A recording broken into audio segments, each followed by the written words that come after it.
Welcome to Brainthropology. Let's talk about our amazing brain and the issues that get us stuck. We all have those moments where life gets overwhelming. It can be related to injury or illness, or an issue with your kids, or just because life is crazy and we need a little help and encouragement. Our team of therapists, expert guests, and clients are here to deep dive into the topics that matter most. We will share information with our listeners that encourages, educates, and empowers. This episode is brought to you by Galaxy Brain and Therapy Center, helping clients live their best lives by implementing strategies such as those discussed in this podcast. Galaxy Brain and Therapy Center is located in Ann Arbor, Michigan, serving southeastern Michigan for in-person and community-based services. Out-of-state virtual and teletherapy services available for OT, PT, speech, mental health, and mindfulness. Check out their website at galaxybraincenter.com. Hello, everyone. Welcome to the Brainthropology podcast. We are here with Jessica Smith and myself, Debbie Loftus, as your host, and Erin Fishman as our guest speaker today. I do want to give a little disclaimer. I just wanted to let everyone know in our audience that we will be talking about a sensitive topic that may not be appropriate for all ages and listeners. So today's topic is about something very rarely talked about: sexuality and rehabilitation. And we wanted to start this podcast off with the song Let's Talk About Sex with Salt and Peppa, which I'm aging myself. But come on, ladies. We can do it. Do it, Jess. Come on. Let's talk about sex, baby. Let's talk about you and me. All right, we'll save everybody for singing the whole song, but that was on our bucket list, saying that today. So it's very rarely talked about, but very important.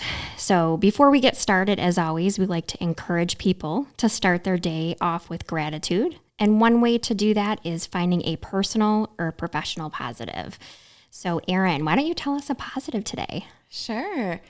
So my positive is I have a little puppy named Izzy, and Izzy went off to boarding school for the past month. So I've missed her a lot, and she comes back this upcoming Wednesday, and she's going to come back knowing a lot more than when she left. Oh, that's so hopefully the transition back goes well, but I'm excited to have her back. You'll get lots of puppy love, I bet. Yes. Oh, yes, I can't wait. Jessica, what about you?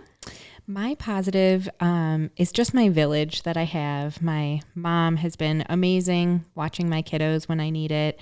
Friends, family, aunts have helped with kids, and childcare is stressful, and finding childcare. And so just having my village lately, I've just been super grateful for. Mine's kind of on the same wavelength. My positive is my parents. I am just so grateful to have them in my life, and, you know, they live close by to me, which is such a blessing. A day honestly doesn't go by that I am so appreciative of them. So lots to be thankful for. Yeah.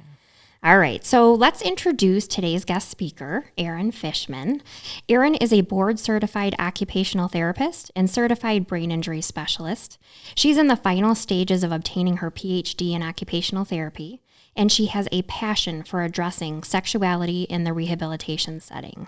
Erin, can you tell us a little bit about your background and how you became interested in this subject? Sure, Debbie. Well, first I wanted to say thank you both so much for having me. I think that this topic is really important. It's not talked about, and I love talking about it. So thanks for having me here and giving me a platform. So like Debbie said, I'm an occupational therapist. I've been practicing for 6.5 years, something like that. But I first became interested in sexuality through kind of just going to AOTAs, which is like the American Occupational Therapies Conference, and listening to other people talk about it.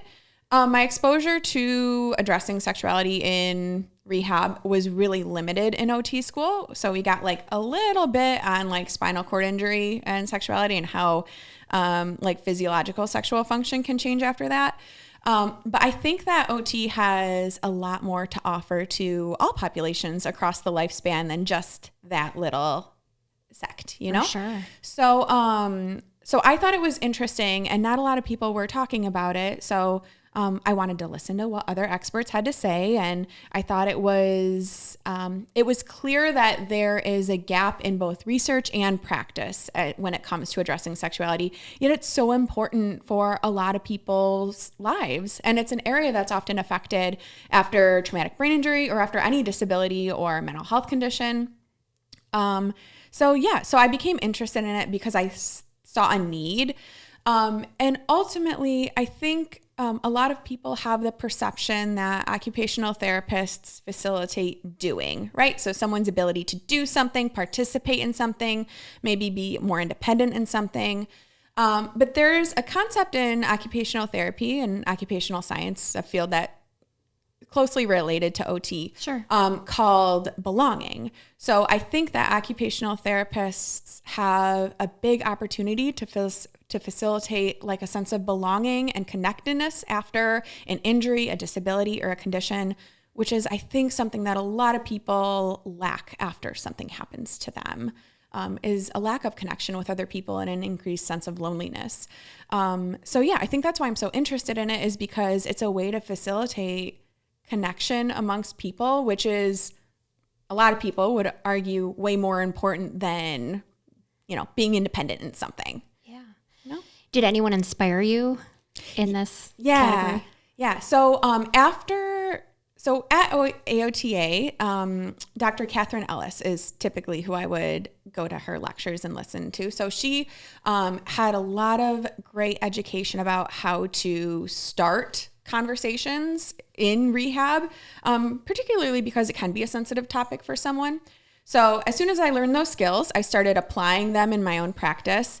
And I remember years ago, usually during an OT evaluation is when I'll bring it up.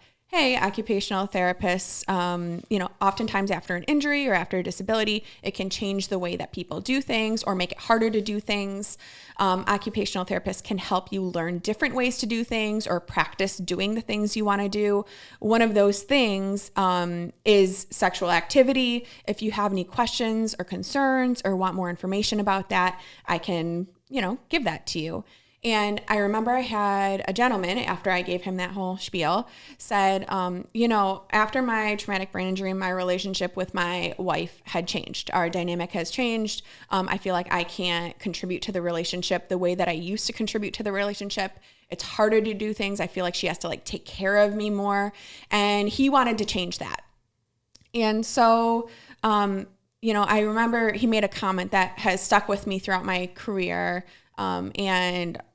I think just really highlights the need for addressing it. And he said, my relationship with my wife and getting that back is more important to me than driving. Oh, and wow. So I think, driving is a big thing for a lot of people. It's sure. It's That's very powerful deal. Though, that statement. Yeah. So I think about that from time to time. And I bring it up during the evaluation or shortly after the evaluation to all of my clients. And there have been way more than one.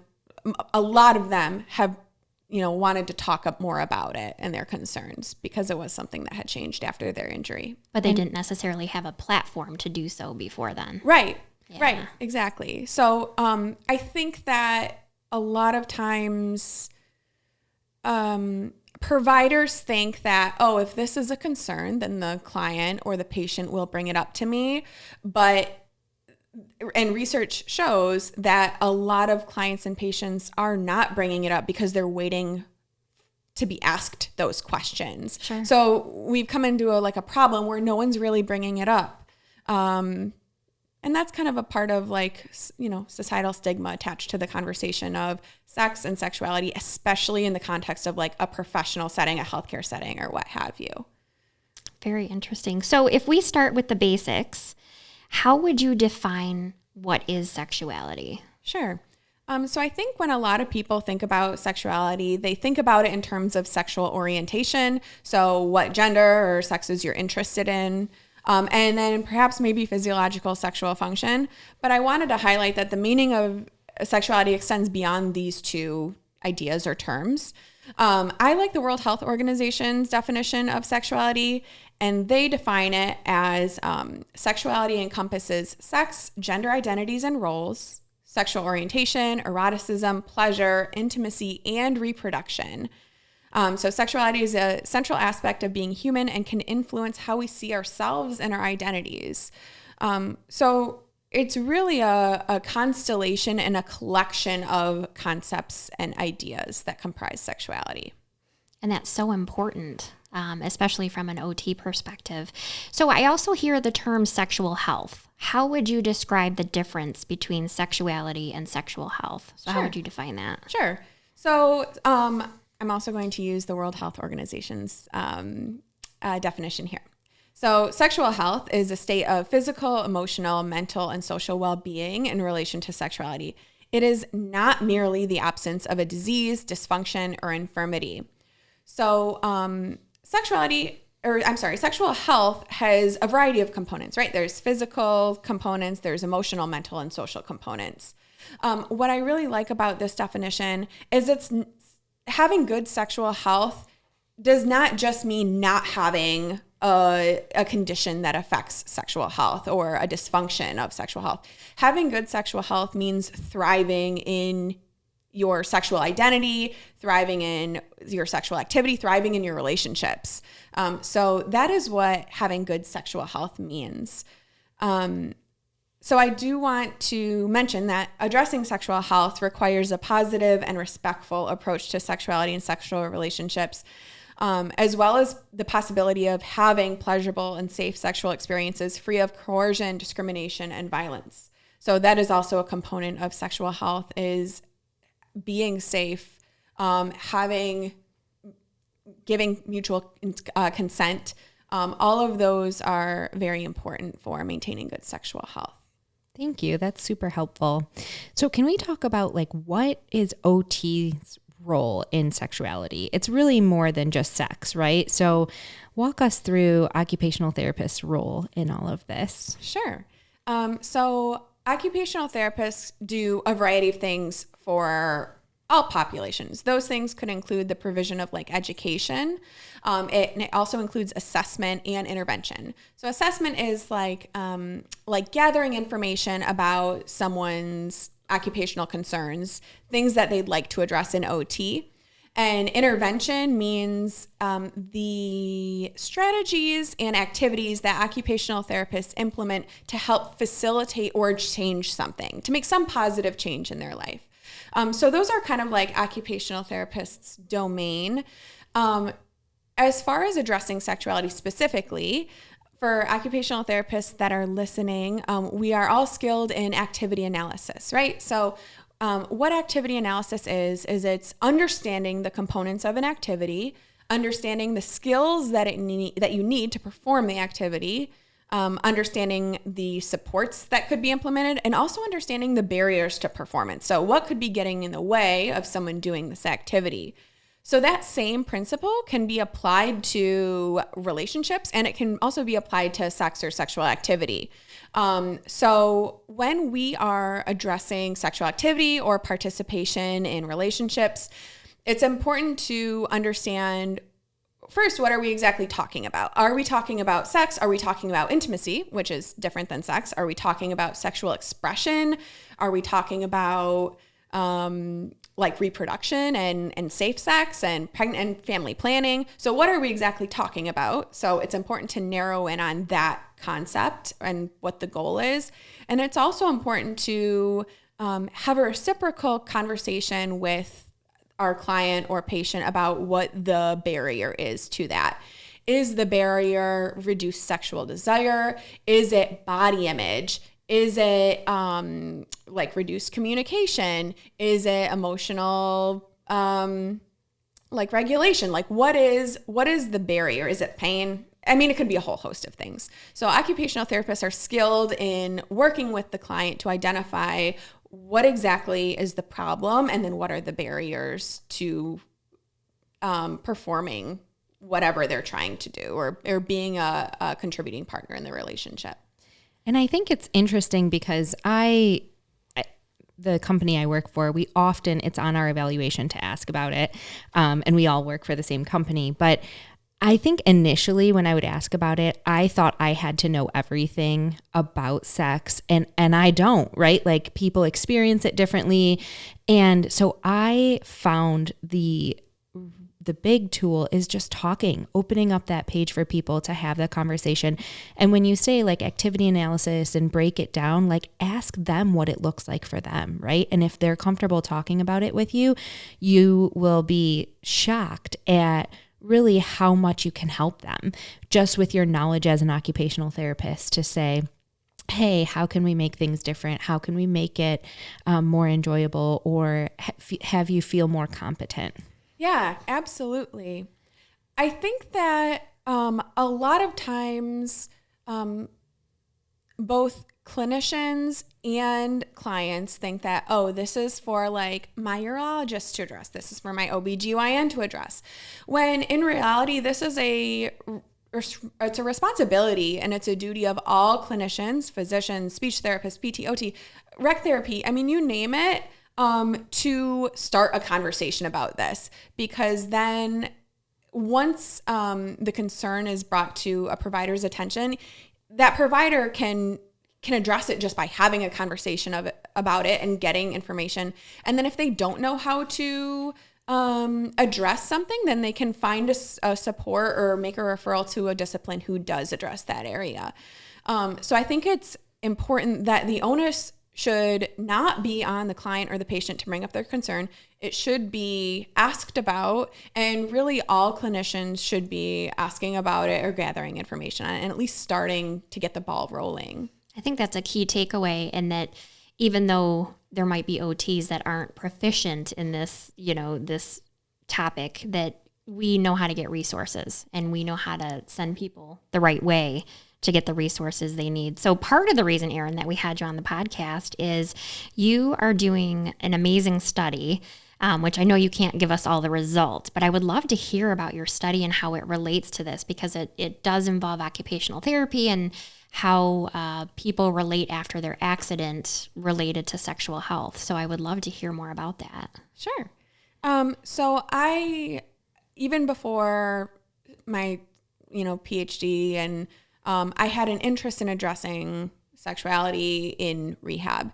So when I have gone through this process, I had the opportunity through the program to do a deep dive into the research and what sort of studies and literature we have on sexuality and TBI. And what I was finding was that there is some, but it largely involves concerns and problems with physiological sexual function. So maybe like reduced arousal, reduced sexual desire, issues with lubrication, issues with menstruation. So a lot of the studies that we have involve physiological sexual function. Also, a lot of these studies are largely male participants. So we don't have female representation or women's representation, or these studies were interviewing couples where one of the partners had experienced a TBI, and usually it was the man. So we have a lack of data on women's perspectives involving their own sexuality outside of physiological sexual function. We also have a huge lack of data on populations like the LGBTQ community, and different types of relationships. So yeah, I think that I saw a lot of room to like solicit stories from women so they can, do more than just talk about their problems. Maybe they can talk about their experiences. It offered a lot more data.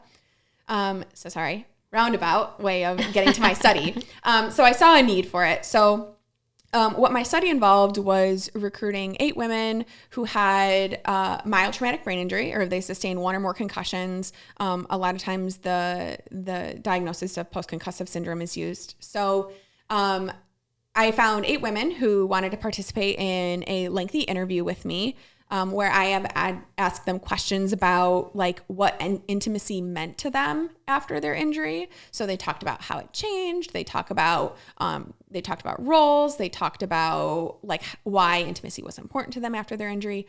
So I'm not quite done with the results yet, but I did want to talk about one thing that came up in all of the interviews. So I interviewed 8 women. All of the 8 women said that intimacy in my relationship is really important to me. Or if they weren't in a relationship, they said, I would like to be in a relationship. So that was all important to them. All of them had talked about how they had experience with how their injury had changed the way they experienced intimacy. So all of them endorsed that change. And unfortunately, all of them had talked about how it was never brought up in their therapy appointments with their neurologist, with their PM&R. So no one had actually asked them about their relationships or any changes in sexuality. But yet all of them said, so 8 out of 8 of them said that they wished that someone would have asked them about it. Interesting. So yeah, so all of these women, and granted, it's a small sample size, but also this kind of echoes the literature with larger sample sizes. This really is an area that's not being addressed. And if you are a clinician that's addressing it, that's amazing. But as a whole, I think healthcare across disciplines can do a lot better with at least asking about it. For sure. I would love to use this podcast to discuss how to overcome these barriers and empower practitioners in addressing sexuality. I mean, that would be amazing to use this as a platform. So on that topic, we would love to hear about some of the strategies for asking about sexuality during, as an OT, during our evaluations and treatment. So how do we create a safe space for these conversations to occur for our clients to empower them? Sure. So I think so we talked about how there's a couple different ways to ask about it. One is just saying, hey, this is what occupational therapists do, or this is what speech therapists do, or this is what rehabilitation professionals do. There's also opportunities for assessments as well, which I'm sure we'll go into. But as far as tips for creating a safe space, here's a couple that I came up with. Always asking for pronouns on intake paperwork. And then if you are going to talk to someone about pronouns, always introduce yourself first and offer your own pronouns. So for example, my name is Erin. My pronouns are she, her. What would you like to be called and what are your pronouns? So that can kind of like help open up the door so someone feels safe talking to you about it. Another thing that you can do is assure them that patient and provider conversation is confidential. Also, don't assume someone's sexual orientation and be cognizant of your language. So if you have a woman who's a client or a patient and you know she's in a relationship, don't always assume that she has, a husband. So it's important to ask what kind of relationship she's in or who her partner is. I think that this is really important, is inviting partners to participate in therapy sessions or doctor's appointments if it is okay with the patient or client. It's an opportunity to provide education to the couple and the pair or whoever is in there as a whole so that they can help support them and understand what they're going through outside of therapy or outside of those doctor's appointments. Which we usually do with other topics anyway. Yeah, so exactly. Always validate and prioritize their concerns and address them. And then know that assessment and intervention is always a two-way street. Communication should be reciprocal between the provider and the patient or client. And also be cognizant of who is in the room when you're talking about sexual concerns, particularly if that patient or that client is private. Maybe like a team meeting isn't the best time to bring it up, So just be cognizant of your surroundings. Obviously, this is setting dependent, but something to be aware of. Those are great tips. Thank you so much, Erin.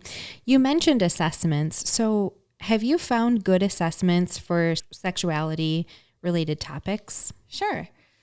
Yes. So I have 3 that I really like. Also, there are way more than 3. And it also, when you're selecting assessments, it's important to consider what you are trying to measure, right? Are you trying to get information about like a sexual problem or a sexual concern? Well, there's something, there's an assessment for that. Or are you trying to measure like quality of life or satisfaction in relationships or satisfaction during sex? Well, there's assessments for that too. So that's something to be aware of. But I did want to point out 3 that I've used that I like. All of these 3 are free. One is 6 questions, and that one is the sexual interest and satisfaction scale.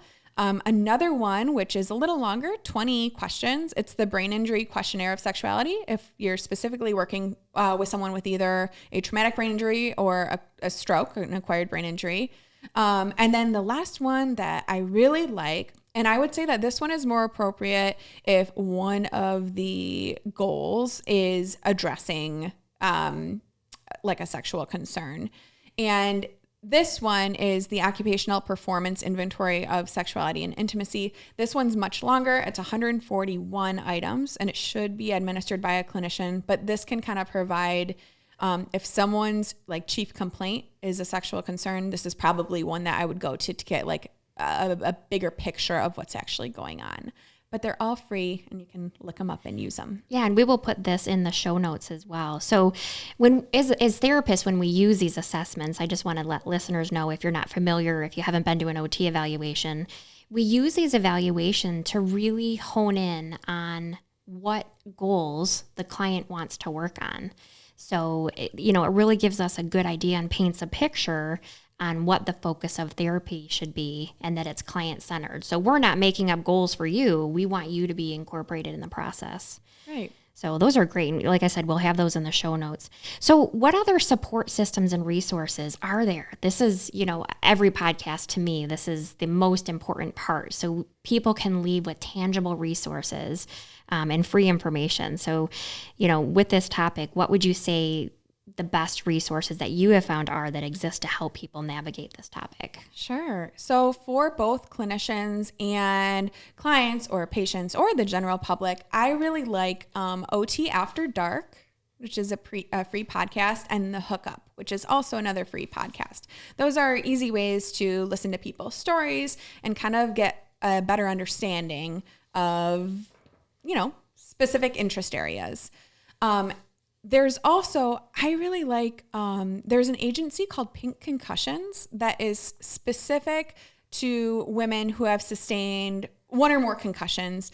And what I like about this agency is they've really done a lot of research about the differences in recovery between women and other populations. So how women experience recovery differently. I really like them. They have online support groups as well. But Concussions, I would start there if you are a woman looking for education on concussion or mild traumatic brain injury. For clinicians, there's a lot of opportunities for continuing education.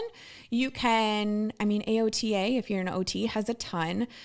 There's also the Institute for Sex, Intimacy, and Occupational Therapy. They have a couple different courses, or you can do the certification with them.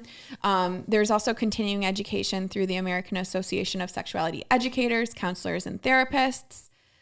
There's also the American Sexual Health Association that offers continuing ed, and they also have resources for taking a sexual health history, which is free. So definitely something to look at through the American Sexual Health Association. And I found one for speech therapists, if anyone is listening. There is one called the SLP Role in Supporting Clients' Communication on Intimacy. It's offered through Speech Therapy pd.com. Awesome. That's a lot of resources. We love it. We love providing people with different links. And like I said, I know that's a lot of information, but that will all be in our show notes. So that is a lot of information about neurosexuality, Erin. Thank you so much. We so appreciate it. Before we end our podcast, we always try to do a quick review of what we went over. So you talked about the importance of reaching out to any healthcare professional, not just your OBGYN. For providers, we talked about specific suggestions for providers creating a safe space. We listed the different assessments for providers, just a few of them, but there's a lot more out there when assessing your clients. We listed important resources that we will put in our show notes, such as the Institute for Sex, Intimacy, and Occupational Therapy, different continuing education options, and the American Association of Sexuality Educators, Counselors, and Therapists. We really hope that you found this podcast helpful and informative. And as always, if you guys have any questions or ideas for future podcasts that you want us to address, feel free to email us at brainthropology@gmail.com. As always, we encourage you to be courageous and move forward in your day with hope, joy, and purpose. While we love what we do and are as passionate as they come, the information on this podcast and discussion is for educational purposes only and should not replace professional medical advice. Please consult your own healthcare provider if you are seeking medical advice, diagnoses, or treatment for you or anyone else. We do our very best to provide correct information, but please understand science and medicine is ever changing. We welcome feedback, comments, suggestions, or correction of errors. This disclaimer applies to any guest or contributors to the podcast or blog.